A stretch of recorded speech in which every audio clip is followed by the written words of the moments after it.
नमस्कार प्यारे भाइयों बहनों और बच्चों। हम लोग इस समय श्रीमद् भगवद गीता के अध्याय 13 के श्लोक 22 पर आ गए हैं।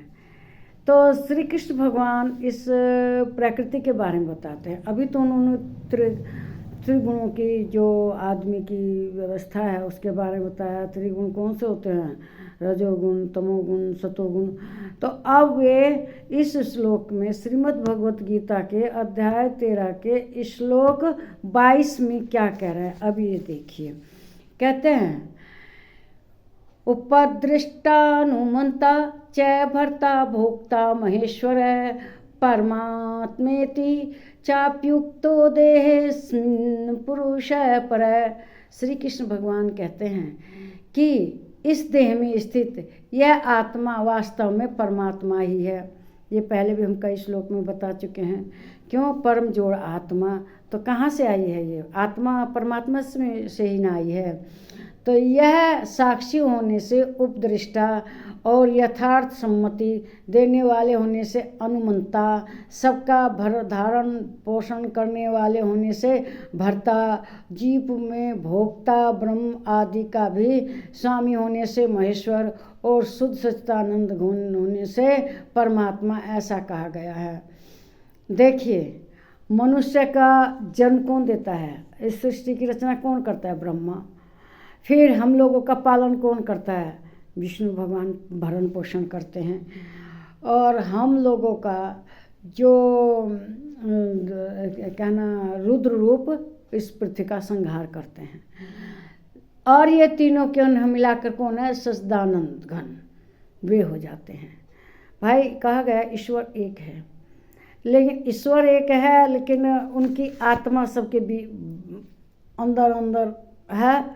तो ये तो अनंत हो गई आत्मा, जबकि परमात्मा आत्मा एक ही है। तो ये कैसे है?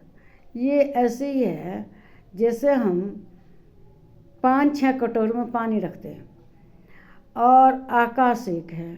जब उसकी छाया पड़ेगी तो अलग अलग पड़ेगी ना, लगेंगे जैसे 10 कटोरे हैं में पानी है तो 10 जगह आकाश है। वास्तविकता तो एक ही है।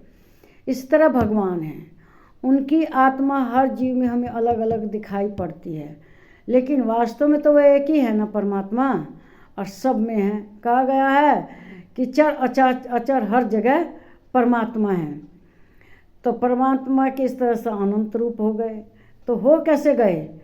वही एक परमात्मा है और हर जगह अलग अलग स्थित हैं। जैसे बादल को देखा, आसमान को देखा आपने, 10 कटोरे में 10 जगह पानी भरा तो 10 जगह दिखाई दिया, हो गया ना अलग अलग। तो इसी तरह परमात्मा भी सबके अंदर चले जाते हैं आत्मा रूप में और वे अनंत हो जाते हैं। समझ गए किस तरह से एक ईश्वर सब जगह व्याप्त हैं। चराचर सब जगत उन्हीं से व्याप्त है। तब तो समझ गए ना कि कैसे सबके अंदर हैं। एक ही हैं लेकिन वे सबके अंदर हैं। और जो हमारे ब्रह्मा जी हैं ये सृष्टि का निर्माण करते हैं। जब ब्रह्मा जी का दिन होता है तो सृष्टि व्यक्त होती है, प्रकट होती है, दिखाई देती है। युगों युगों तक चलने के बाद उनकी रात्रि होती है और उस रात्रि में ये जो पृथ्वी है सब प्रलय हो जाता है। तो इस तरह से ब्रह्मा जी प्रकृति को प्रकट करते हैं, इस ब्रह्मांड का निर्माण करते हैं। और फिर वे ही जब विष्णु भगवान हैं वे हम लोगों का भरण पोषण करते हैं। इसलिए आपने सुना होगा भर्ता भी कहा जाता है उन्हें, पालन पोषण करना।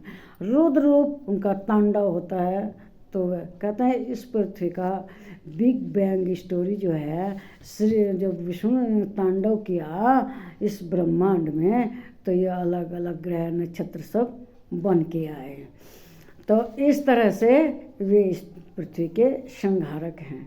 और विष्णु ब्रह्मा जी हमें पैदा करते हैं, विष्णु भगवान पालते हैं और रुद्र रूप में भोलेनाथ तांडव करते हैं, पृथ्वी का संहार हो जाता है।